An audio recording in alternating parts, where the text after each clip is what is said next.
des exécutions extrajudiciaires. Ah, je vous donne un exemple. Des gens qui venaient, des immigrés qui voulaient prendre le bout pour aller au Yémen, se réfugier là-bas. Vous savez ce qu'ils ont fait? Un certain, je ne dirai pas son nom, mais on le connaît très bien, a canardé une voiture. Il a tué un gars. C'est la 3e fois qu'il tue des gens. Plus, dans le temps, au Daï, les 7 personnes qui ont été, grâce aux bandures, la pluie diluvienne, juste à 500 mètres de la villa qu'Ismaël Omar a construite, on a tout découvert, les corps et le... J'ai simplement écrit ça pour témoigner. Eux, ils ne peuvent pas refuser. Ça a fait un scandale, j'ai fait aussi 1 mois de prison pour ça, pour avoir juste témoigné. Merci.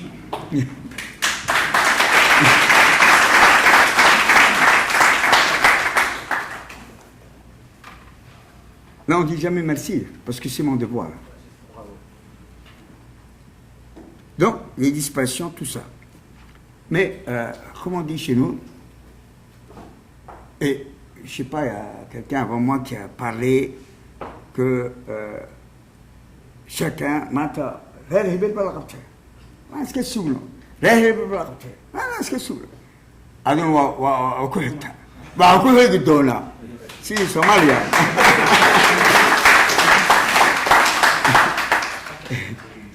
Hein? Alors, le plus insupportable maintenant, pour nous, voilà. Bon, c'est les personnes fragiles. Bon, une femme, si elle est mariée, si elle a dépassé les 18 ans, qu'elle se fasse bousculer, qu'elle se batte avec son mari, bon, ça ne nous dérange pas. Mais des filles de 9 ans, à 15 ans,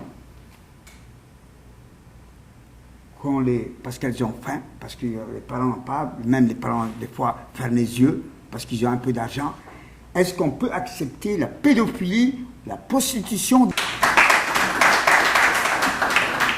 Moi, j'ai dit les exactions de tout genre, parce que je parle des situations désastreuses des droits de la personne. Les exactions de tout genre se comptent plus. Le trafic d'enfants. Bon, il y a les sœurs, elles font un peu légalement, parce qu'elles passent par le tribunal pour... Bon, peut-être combien ça rapporte, je ne sais pas. Mais il y a d'autres trafics parallèles d'enfants. Avec le trafic d'enfants et la pédophilie, avec le début. Maintenant, c'est un début. Parce qu'il y a certains hôtels dont... Vous connaissez, excusez-moi, maintenant je me rappelle, vous connaissez la Mouette? La Mouette, c'était, avant l'indépendance, c'était l'administration coloniale avait construit un truc en étage. Il y avait les hauts fonctionnaires qui habitaient. C'était beau. Après l'indépendance, ça a été entretenu sous le régime de Hassan Goulet. Mais après, qu'est-ce qu'il y a eu? Il est venu, il a privatisé, nous on appelle ça le bradage, du patrimoine national, il a privatisé à sa manière, et il a donné à son fils Liban. Il a créé l'hôtel Impérial. Impérial, lui aussi, il se voit comme un impérial.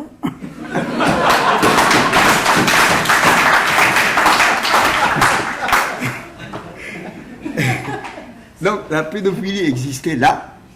Elle existe, et je vous le dis, vous pouvez remarquer, elle existe dans l'un des plus grands hôtels que Boré avait construit, mais que maintenant on ne sait pas très bien quelles sont les fréquentations. Mais une chose est sûre, c'est que dans les mosquées, ils ont mis en cause Kempinski. Kempinski, je ne sais pas comment ça s'écrit, avec un K ou un Q.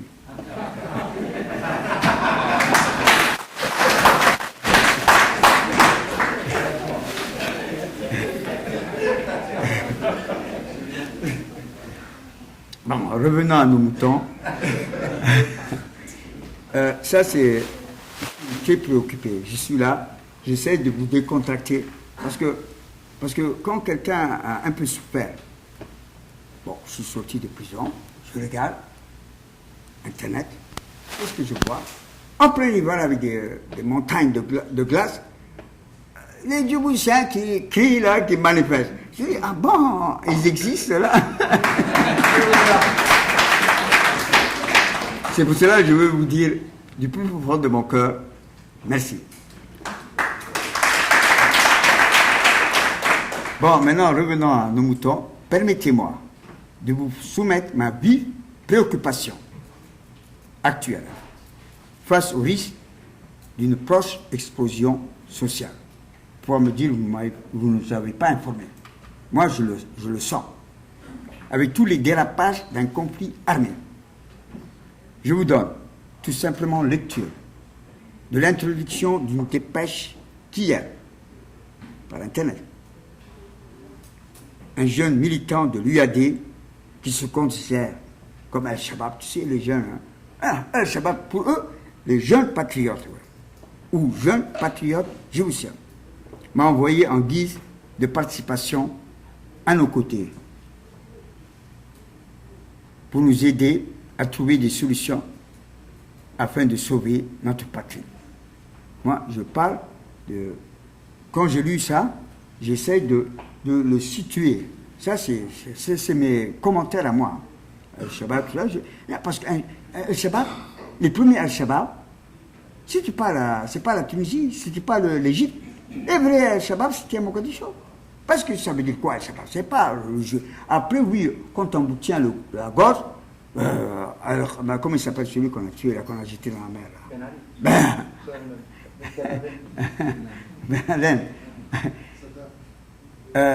Là, ça, mais le mot Al-Shabaab, pour moi, hey, Shabab Kaouya, moi je vois un jeune là, costaud, oh, Al-Shabaab Kaouya, regarde, Al-Shabaab, c'est pas spécifique à l'extrémisme de certains, mais eux, c'est l'extrémisme national. Quand on vous occupe, les forces étrangères viennent chez vous. Moi maintenant, je ne suis pas Al-Shabaab, mais avec mon corps, maintenant, on ne sait jamais. Hein. Donc, permettez-moi de vous soumettre ma vive préoccupation. Bon, ça, je vous ai dit, d'un jeune militant qui se considère comme un Shabab ou jeune patriote djiboutien m'a envoyé en guise de participation, parce que vous savez, il me téléphone, ma rumba, est-ce que c'est vrai? À cause de vos annonces. Hein. Oui, je suis au Canada. Il a dit, et c'est ça qui est bien. Hein. Je l'ai mis un peu en italique, en gras, parce que ça m'a, personnellement, ça m'a réconforté, mais un peu préoccupé. Selon des sources militaires confirmées, peut-être son père est militaire, je ne sais pas, une grande offensive de ratissage des rebelles du Nord, programmée par l'état-major général des armées sous les ordres d'IOG. Bon, moi, j'aime pas ce terme IOG. Il faut Wallo Aptria. Se poursuit depuis quelques jours au nord du pays pour nettoyer les rebelles du Nord, dirigés par Abdulkader Aden, chef d'état-major à la défense du flux armé sous la direction de Mohamed Khaddami. Est-ce que celui qui m'a envoyé, c'était un affaire ou c'est un Aïssa? Non, mais je me demande, Khaddami, est-ce que c'était un affaire qui m'a envoyé ou c'est un... En tout cas, pour moi, c'est Al-Shabaab qui m'a. Croyez-vous, les rebelles, là, je crois que je n'ai pas bien compris, ne comprennent pas seulement les affaires, mais aussi les Issa.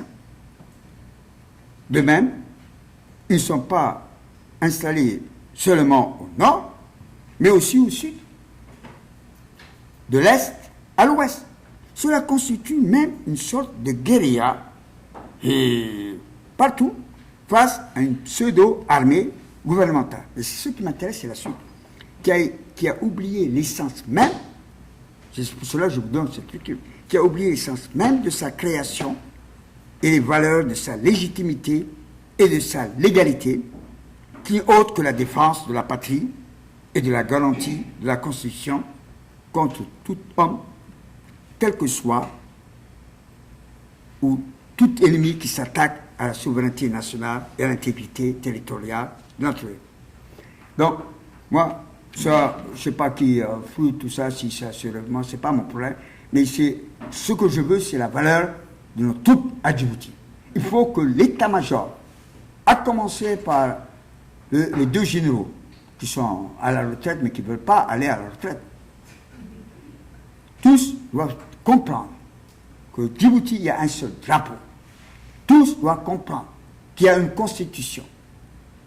Tous doivent comprendre que l'état de droit à Djibouti ne passe pas par la torture, ne passe pas par des disparitions, ne passe pas par des exécutions extrajudiciaires. Il faut qu'ils comprennent ça. Et je crois, ce jeune, quand il m'a envoyé cette dépêche, je ne sais pas qui a écrit, est-ce que c'est lui ou est-ce que... je ne sais pas. Mais en tout cas, l'essentiel, c'est les forces armées djiboutiennes.